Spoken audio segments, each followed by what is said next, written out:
¿Puede una pasión personal cambiar el mundo? O bueno, bajemos un poquito. ¿Puede contribuir a que algunas cosas cambien en el mundo?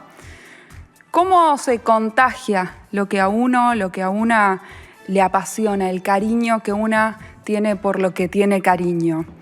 Cuando compartimos lo que nos moviliza, existe la posibilidad de movilizar a otros y a otras. ¿Cómo funciona eso? ¿Cómo se hace? ¿Importa mucho o solo importa qué es eso que nos apasiona? ¿O importa tanto como eso el modo que yo tengo de transmitir? ¿Puede un modo, un lenguaje como es el cine, por ejemplo, revelarnos cosas de lo que a nosotros nos interesa que antes no sabíamos? ¿Puede ayudarnos a hacer que eso que nos importa le importe a otros y a otras? ¿El lenguaje del cine transforma eso que cuenta cuando lo cuenta? ¿Y cómo se transforman nuestras pasiones cuando las traducimos a otro lenguaje, a medida que las llevamos a otros terrenos, a veces a otros territorios, y las cruzamos con otras vidas? Esas son algunas de las preguntas que vamos a sobrevolar en el programa de hoy, que como saben, amigos, amigas, amigues de Vibra, no intenta responder de manera absoluta ni total estas preguntas, sino engolosinarse y defender el valor que tiene, hacérnoslas y preguntarnos y reflexionar. Y como siempre, como todas las semanas, vamos a tener, por supuesto, un invitado acorde a las preguntas que nos estamos haciendo, que nos va a ayudar o nos va a acompañar y nos va a conversar sobre estas y algunas otras cuestiones. Esta vez nos visita Julián Azulay, uno de los gauchos de mar, uno de los dos hermanos que crearon a partir de su pasión por el deporte del surf, una productora que hace películas. Son Joaquín y Julián Azulay. Se convirtieron en documentalistas, podría decir. Ahora vamos a ver con él cómo llama su propio oficio, su propia tarea, su propio estilo de vida, a partir, repito, de una pasión por el surf.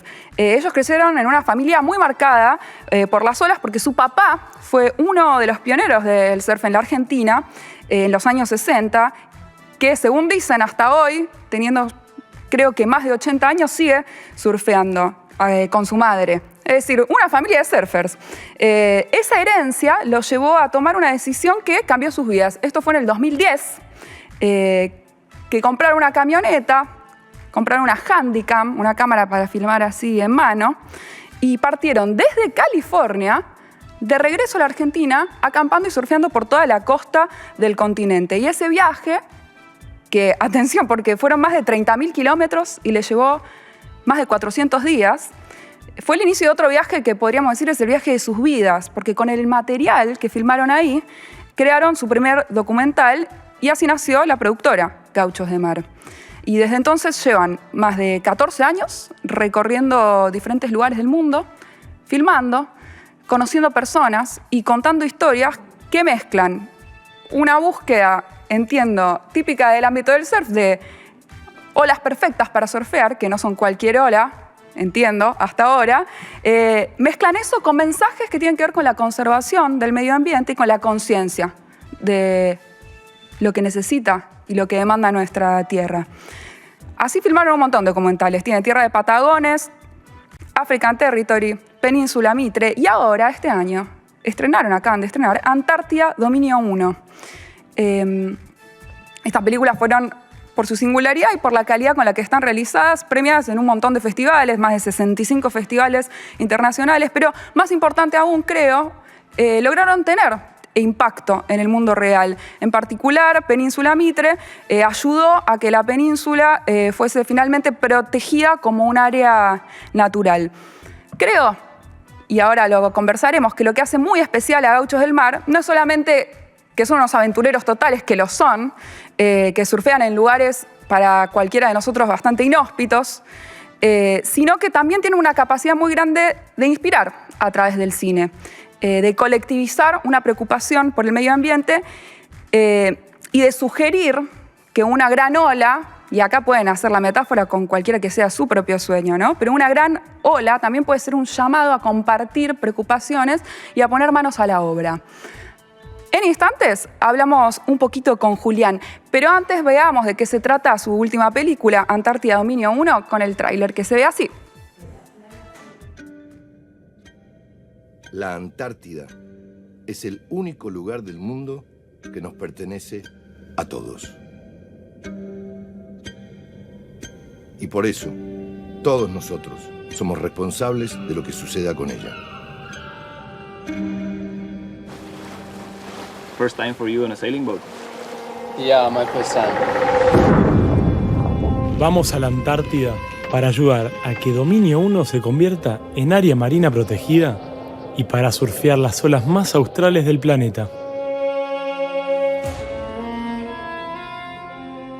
Vamos a estar expuestos a uno de los climas más hostiles del planeta. No sabemos realmente con qué nos vamos a encontrar. They're big. They have a lot of teeth, big teeth. So they can be very intimidating. And of course, you're on your surfboard and you cannot see them underwater.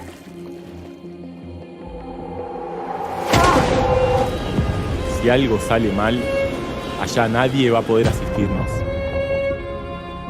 Lo que más me preocupa es si mi hermano va a sobrevivir el viaje. Hace un par de días que Joaquín no come.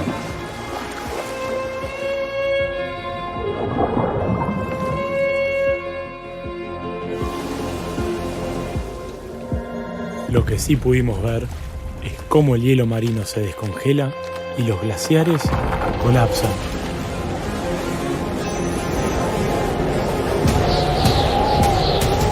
Que van a tener que venir, Rusia y China tienen que venir porque es una reunión oficial, o sea, si van a venir a negociar de buena fe.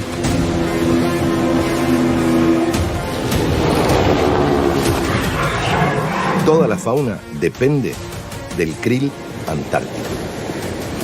Este es un momento único en la historia del mundo para crear áreas marinas protegidas en la Antártida.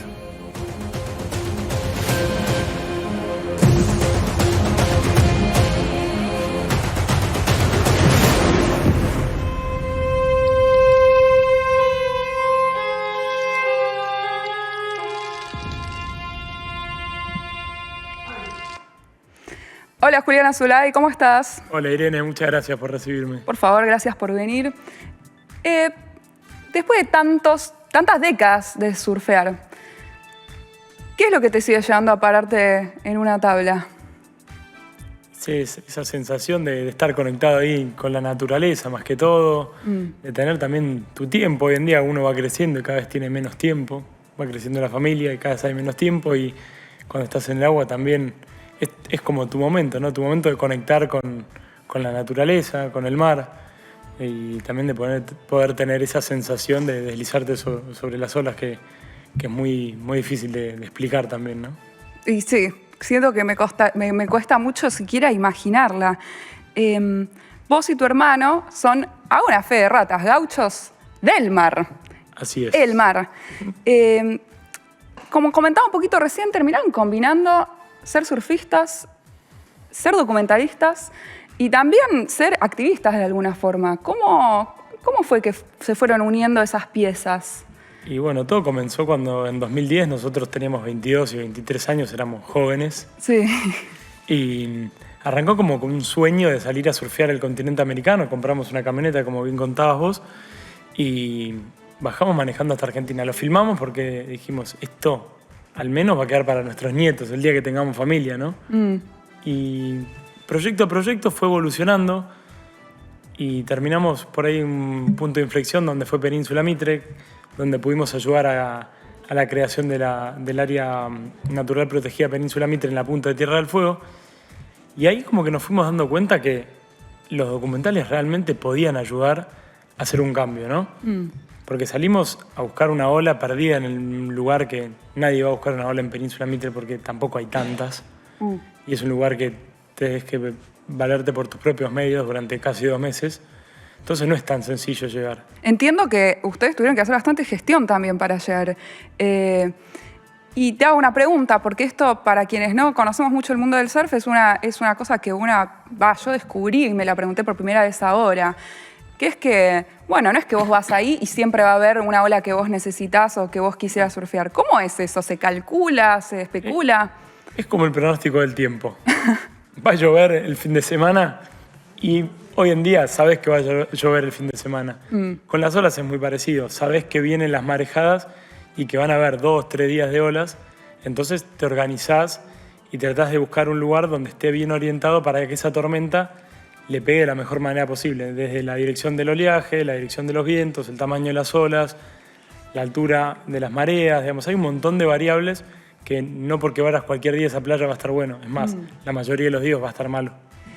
Y ahí en Península Mitre, ¿ya arrancaron a trabajar con científicos?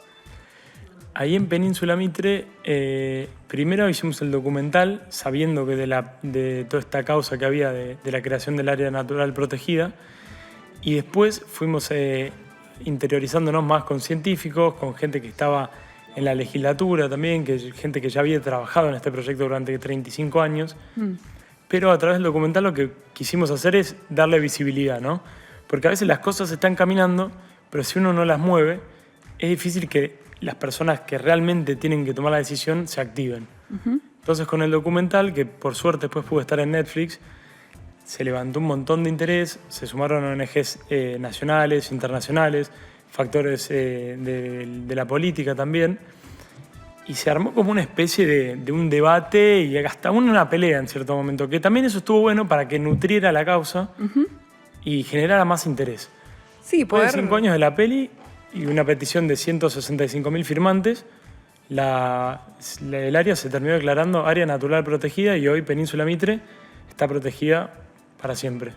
Qué lindo descubrir que eso que uno empieza a hacer como por un sueño, se empieza a articular con otros sueños también, ¿no? Y se puede colectivizar. Es muy interesante pensar en su trayectoria así, como que ustedes descubrieron eso y lo que es hermoso es que tomaron esa aposta y siguieron por ese camino, ¿no?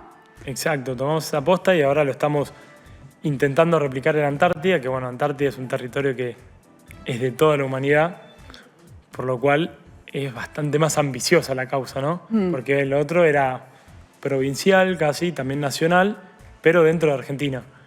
Y la Antártida es un territorio donde a través del Tratado Antártico hay 56 países que toman decisiones, pero todo el territorio es del mundo entero. Digamos, hay reclamos de soberanía de muchísimos países, incluyendo el nuestro, pero hasta que no termine el Tratado Antártico, todos esos reclamos quedaron de lado. ¿Cómo se les metió en la cabeza ir a buscar la ola más austral del mundo y cuánto tiempo estuvieron? Me imagino que requirió una planificación muy larga, ¿no? Sí, sin duda. Todos los documentales, expediciones tienen una cuota de logística enorme y hay que hacerlo con mucho tiempo. Para ir también tenés que pedir permisos en Cancillería, que no te llegan de un día al otro. Hay que hacer un estudio de impacto ambiental. Como no íbamos a ir en un crucero que uno se sube y te llevan por donde te lleva el circuito, más o menos, íbamos a ir en velero, había que hacer un estudio de impacto ambiental del velero. Más que del velero, de lo que íbamos a hacer en Antártida, ¿no? Claro, todo lo que ustedes iban a accionar ahí. Exactamente. Entonces hay que hacer un estudio de impacto ambiental, que es un lindo expediente. Y el permiso para zarpar nos lo dieron el día antes de subirnos al velero. Tenían todo listo y todavía no sabían. Si no nos daban el permiso, no sé qué hacíamos. Uf, qué nervios, ¿no? Totalmente, muchos. Porque está el capitán esperando para zarpar, tenés todo un equipo, camarógrafos, todo listo para zarpar. Y si no te dan el permiso, nuestra idea era salir en marzo. Si te pasás de marzo, al año que viene, porque se termina la temporada de navegación en Antártida. Claro. Se empiezan a cerrar los hielos y se empieza a poner mucho más complicado y peligroso. Es como una cantidad de expertise en muchas áreas. Me imagino que trabajan con equipos grandes. Bueno, ahí un poco en el tráiler se ve el nivel de desafío que era esta expedición, aunque ustedes ya habían tenido varias expediciones desafiantes por diferentes motivos. Me pregunto, ¿cómo se prepara el cuerpo, cómo se prepara la mente para ir a un hábitat tan hostil, tan frío y también para meterse al agua, en aguas que tienen menos de 0 grados, ¿no? Bueno, yo creo que cada expedición fue impulsando la siguiente en cuanto a profesionalismo, en cuanto a mejora de la calidad fílmica, pero también así nos fue preparando a nosotros para la que iba viniendo, ¿no? Hicimos la primera, que fue Gaucho del Mar, que fue la de recorriendo toda América. Después hicimos una por la Patagonia, luego Península Mitre, después fuimos a Malvinas. Ahí fuimos metiéndonos en agua, en terrenos fríos y en aguas bastante frías. Por lo cual la Antártida ya era como una motivación, era mental. Obviamente hicimos una preparación, pero yo creo que más que la preparación es el querer hacerlo, ¿no? Es el fuego ese que te mueve, decís, quiero ir ahí, quiero surfear, quiero documentar todo este lugar y que no me cuenten si los glaciares se están derritiendo o no. Quiero ir a verlo, quiero ir a ver qué es lo que pasa realmente allá, ¿no? Verlo y mostrarlo, que es parte muy importante. ¿Qué obstáculos existen hoy particularmente o cómo ves vos el camino de este desafío de concretar que se declare como agua marítima protegida? Digamos, la Antártida, al ser una causa mucho más ambiciosa, la creación del área marina protegida en Dominio 1, eso rige bajo una convención que se llama CAMELAR, que está por debajo del Tratado Antártico, pero esta convención es la que vela por los recursos vivos marinos de la Antártida. Es decir, que son las que regulan la pesca, dónde se pesca, dónde no se pesca. Esta convención está compuesta por 26 países y todas las decisiones que se toman se realizan por consenso. Es decir, si los 26 no están de acuerdo de que acá no hay que pescar y acá sí, no se hace nada. Por lo cual hay dos países que se vienen oponiendo, que son Rusia y China. Entonces es difícil convencerlos a ellos, ¿no? Pero bueno, cuanto más revuelo tome la causa, cuanto más gente llegue, cuanto más gente entienda el tema antártico, porque si no, queda entre los científicos, que son los que realmente trabajan en la zona, pero queda por ahí en su mundo. Es muy difícil a veces salir del mundo de los científicos al común de la gente. También nos pasa a nosotros, que con nuestros documentales por ahí, si fueran solo de surf, le interesan al 1% de la población, con suerte. Entonces creo que nutriendo las historias de los científicos, de los biólogos y la expedición, es como que se genera como un atractivo donde te subís a bordo de la expedición, pero también vas aprendiendo a través de Manuel Novillo, que es un biólogo que trabaja en las bases antárticas argentinas, estudiando los peces, a través de Rodolfo Werner, que es quien hace toda la parte burocrática y va a todas las convenciones impulsando la creación de estas áreas marinas protegidas y nos explica el por qué, ¿no? Realmente está bueno entenderlo y no que quede nuestra voz, que es la primera vez que fuimos a la Antártida. Claro. Hay gente que va hace 30 años, 40 años, y nosotros no somos quienes para venir a darle cátedra a nadie. Está bueno que la gente que está ahí todos los años pueda tener su voz para contarle al mundo. Y nosotros tratamos de que nuestra expedición sea la pantalla.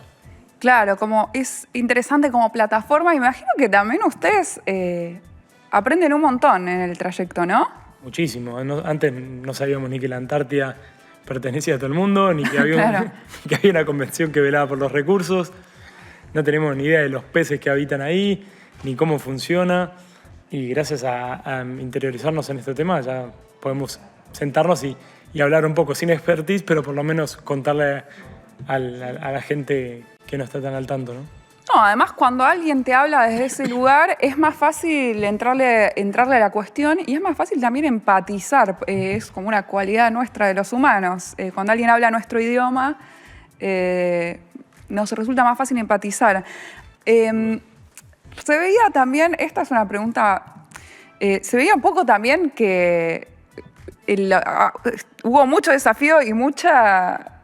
Bueno, no sé, a mí yo el tráiler me da un poquito de miedo y me pregunto cómo lidiaron con eso y también si hubo algún momento específicamente más desafiante que otros y si fue por una cuestión climática o tal vez, digo, ustedes son hermanos, viajan juntos en viajes complicados hace un montón. ¿Cómo se llevan ustedes ahí? Bueno, la realidad es que si lo más duro fue el clima, no esperábamos que fuera tan ventoso. No sé si fue el mes en el que fuimos o fue justo el mes de ese año, pero nos tocó un mes de mucho viento. Y para estar en un velero anclado no es lo mejor. No se recomienda. Entonces, bueno, sí, nos agarró una tormenta que fue la que por ahí se ve en el tráiler, donde nos azotaban rachas de 90 nudos. Teníamos el barco amarrado con cuatro cabos a tierra, teníamos 2 anclas. venía el viento muy rápido, agarraba la ladera de la montaña, se aceleraba, pegaba el agua y venía con una fuerza que duplicaba la potencia real del viento. Y ahí se cortaron los cabos, empezó a enredar un cabo dentro en la hélice, entonces el barco no podía avanzar. Terminamos quedando ladeados contra la costa, acostados como sobre una roca, con el agua subiendo por la banda. ¡Qué estrés! Me Un estreso. estrés en ese momento que decís, digamos, generalmente en nuestras expediciones nosotros somos nuestros capitanes, por así Claro. llamarlo. Cuando estamos manejando, estamos en África, pero acá el capitán era Ezequiel, el capitán del Ipaque 2, y ahí es donde decís, lo mirás al capitán y decís, ¿y ese? No, tranquilo, más que esto no nos vamos a ir.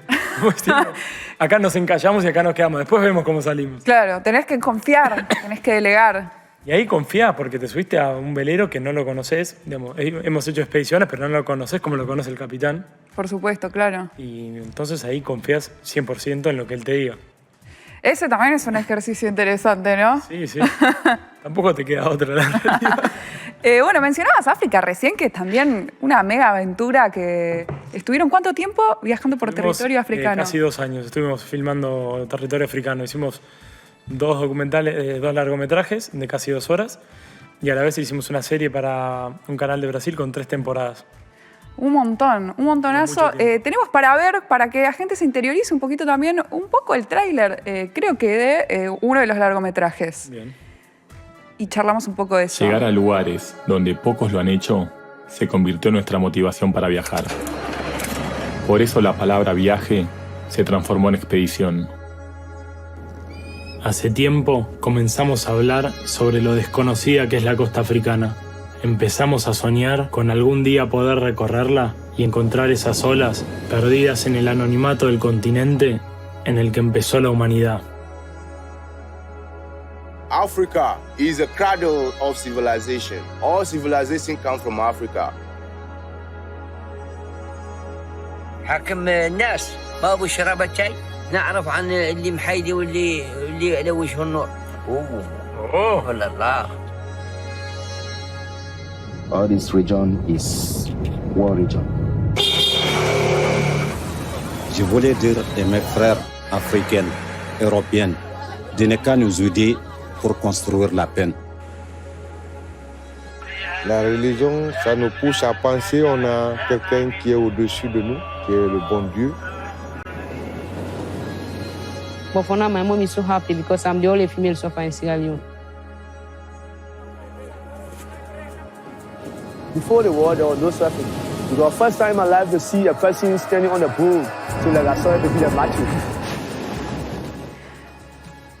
Hay algo muy lindo ahí que me imagino que estar en un territorio tan distinto debe haber tenido también muchos desafíos, no solamente por las condiciones sociales y políticas que son distintas, pero también por como las habilidades sociales de uno para vincularse con esa alteridad, ¿no? Sí, la verdad que ahí fue como cuando de repente en el colegio habíamos hecho 2 años de francés. Y dije, ¿para qué estudié francés? Nunca había hablado. Y de repente, ya habían pasado casi 20 años del colegio. Y de a poquito te empieza a volver, empezás a escuchar y hay muchos países en la parte, digamos, desde el Ecuador hacia el norte que hablan francés.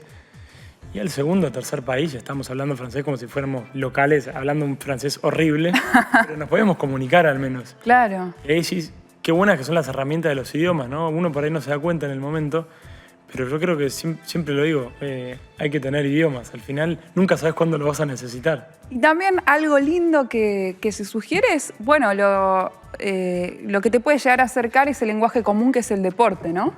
Es el deporte que une muchísimo y en muchos otros momentos era la mirada, porque no había ni francés, no había nada, habían los dialectos locales y era la mirada. Y en un momento, ahí justo está apareciendo Abidin ahí en pantalla, que es un beduino que conocimos en el desierto, que él hablaba árabe nomás y nosotros obviamente no.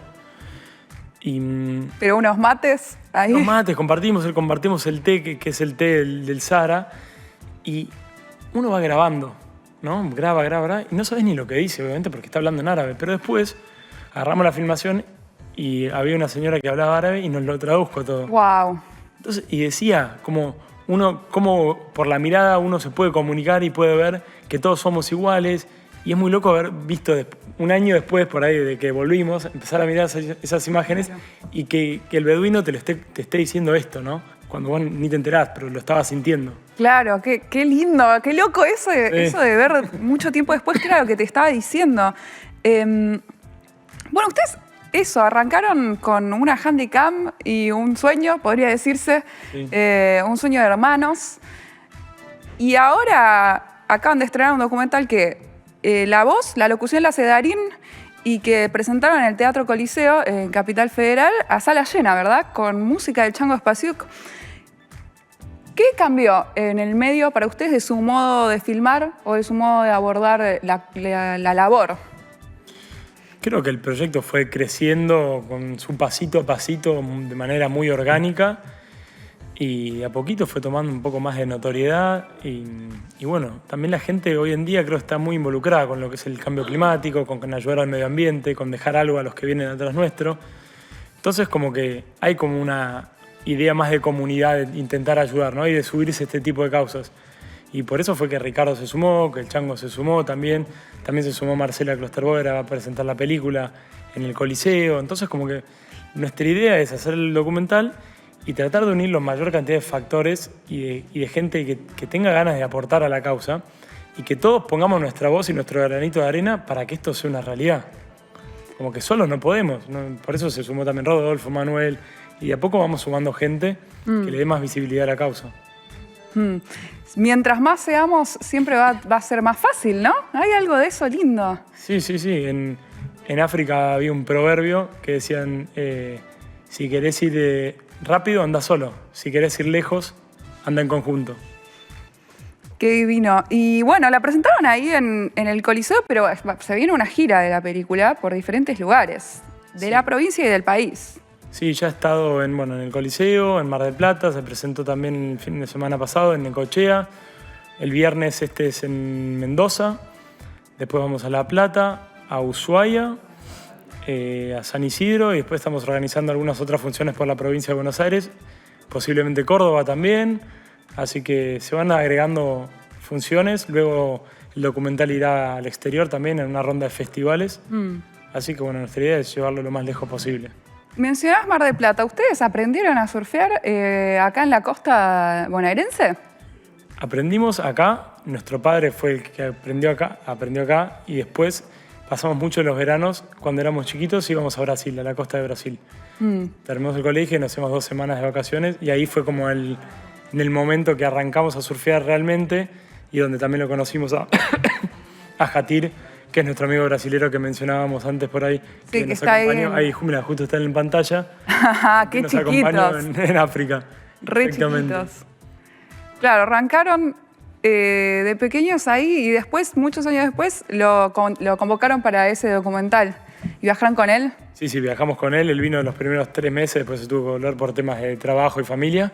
Claro, bueno, sí. Era mucho tiempo, muchachos. Es que sí, no es tan fácil decir me voy y aparte vamos a vivir en un espacio, la caja del camión era 2 metros por 3. Es decir, son 6 metros cuadrados para vivir 4 personas de 1,80. Hay que tener muchas ganas. Y paciencia. Paciencia. Y sobre todo querer hacerlo. No son cosas que uno las puede hacer porque te digan, te contrato y te voy a pagar X cantidad de dinero, pero al segundo mes te aburrís. No aguantás, decís, no, me voy, me vuelvo, está mi mujer en casa, están mis hijos. Si realmente no lo querés hacer y te nace adentro, es muy difícil. También quería charlar brevemente de esto, que es que ustedes hacen películas, deciden hacer películas en tiempos en los que por ahí podrían tener un canal de YouTube o podrían hacer videitos para sponsors en Instagram o... Es una decisión que ustedes tomaron, que la vida lo fue llevando, porque me parece que es muy valioso y creo que el impacto es distinto, ¿no? Sí. La pieza documental es lo que nos gusta hacer realmente, es comunicar a través de una pieza concisa. Cada vez se fueron haciendo también más largos. Al principio como que la primera dura 60 minutos y la podríamos haber hecho más larga, pero... Claro, porque fue la que es todo el continente americano. Había un poco de timidez y decir... ¿Quién va a mirar 1 hora de un material mío? Estamos locos. Entonces como que la apretamos. Pero hoy en día la podríamos haber hecho mucho más larga.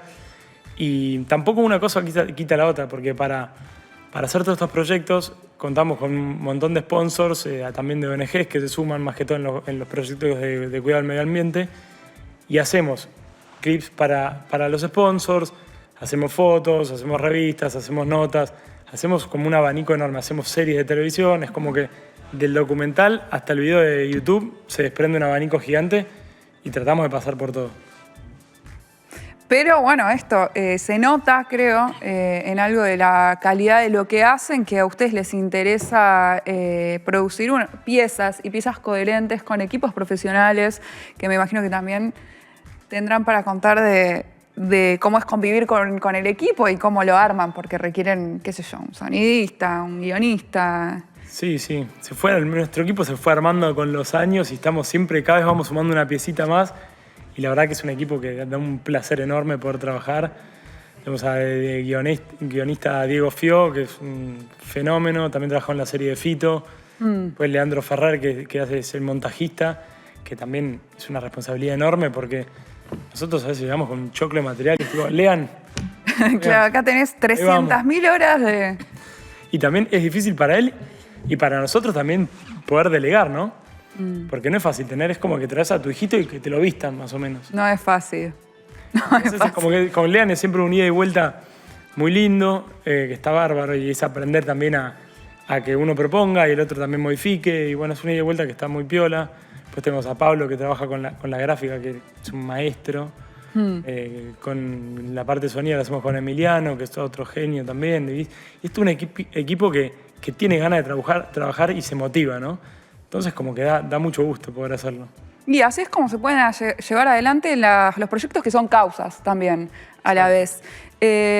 Bueno, muy hermoso. Traten de no perdérsela. Antártida Dominio 1 va a estar Mendoza, en La Plata, Ushuaia, Bariloche, San Isidro, y entiendo que están armando algunas otras fechas por la provincia de Buenos Aires.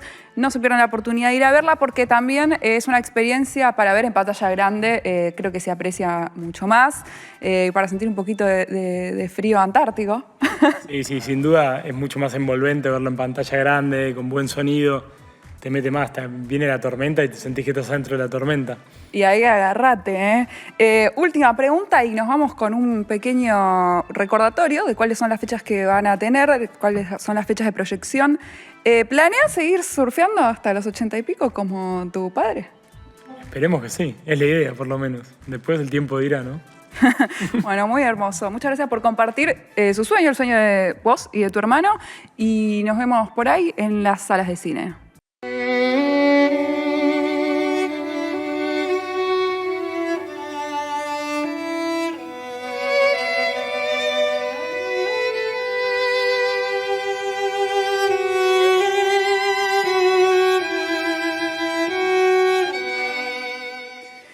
Qué linda idea, ¿no? Si querés ir rápido, anda solo, pero si querés ir lejos, anda en grupo.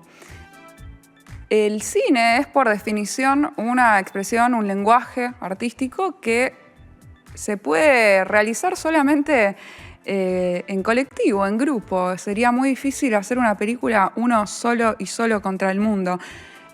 Gauchos del Mar un poco demuestra que lo que uno o una sueña lo puede ir a buscar, puede salir a buscarlo. Para estos hermanos fue en su momento ir hasta California y volver acampando y surfeando por la costa del continente americano hasta Argentina. Pero demuestra sobre todo que en ese ir a buscar lo que uno sueña, se puede encontrar con que ese sueño, en principio una pasión, una cosa de uno con uno mismo, se puede convertir en un vehículo o en un medio para una causa mucho, mucho mayor. En este caso es la búsqueda por hacer de Dominio 1 en la Antártida un espacio protegido. ¿Podrá una película documental contribuir a desanudar un poco el conflicto territorial que envuelve al mundo en función de un bienestar ambiental que sería retribución no solamente para el planeta Tierra, sino para toda la humanidad? ¿Podrá es una pregunta que vale la pena hacerse, ¿no? Sobre todo para quienes creemos en el valor y en la función que tiene el arte, que tiene la cultura y en la potencia que puede llegar a tener un lenguaje artístico. Personalmente, yo creo que sí. Yo creo que sí, que puede, que tiene más potencia incluso que muchas de las herramientas que solemos asociar a la resolución de conflictos del orden político y que me vengan a buscar.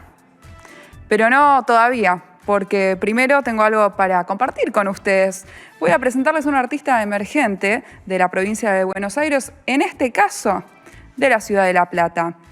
Fraxu es el proyecto solista de Francisco Lavaki, que es un artista, un músico y un productor musical radicado en La Plata, y tiene una propuesta muy interesante, muy singular, porque cruza diferentes géneros, diferentes disciplinas y formas de narrar principalmente lo contemporáneo, lo que está sucediendo ahora, los tintes de esta nuestra época.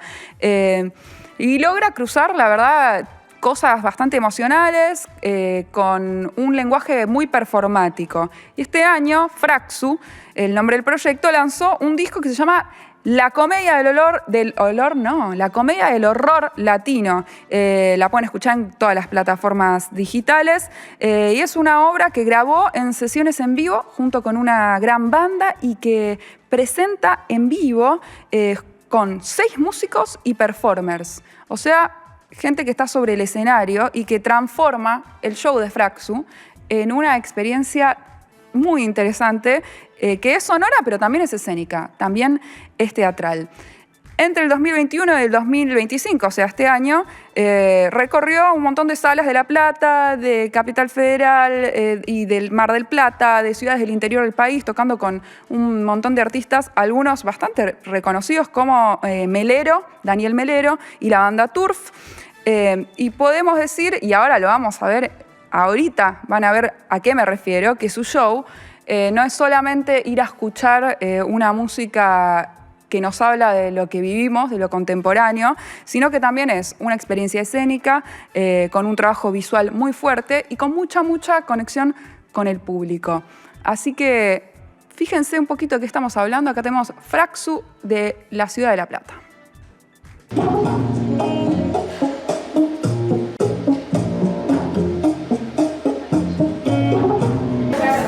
La verdad siento que logramos en conjunto, que eso es lo más importante, porque cada persona que se suma le da profundidad y creo que eso es lo que busca el proyecto, como a partir desde la individualidad buscar lo colectivo, y todo genera más profundidad, tiene más importancia cuando lo haces con más gente.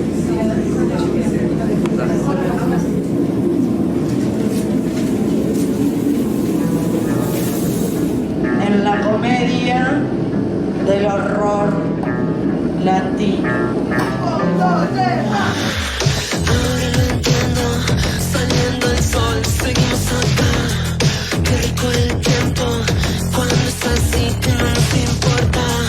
Vamos de nuevo, todavía lo intento, quiero llegar. Vamos de nuevo.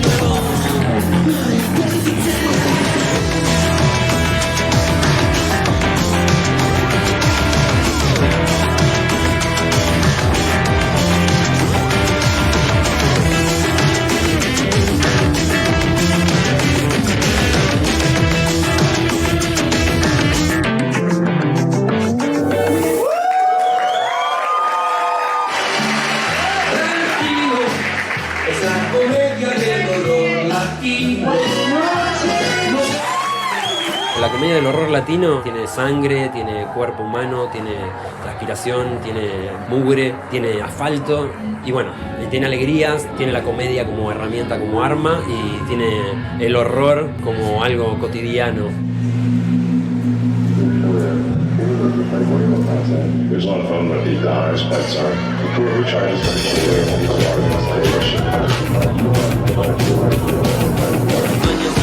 Dueños del planeta, dueños del mundo, dueños del planeta, dueños del mundo, dueños del planeta, dueños del mundo, dueños del planeta, dueños del mundo, dueños del planeta, dueños del mundo, dueños del planeta, dueños del mundo, dueños del planeta.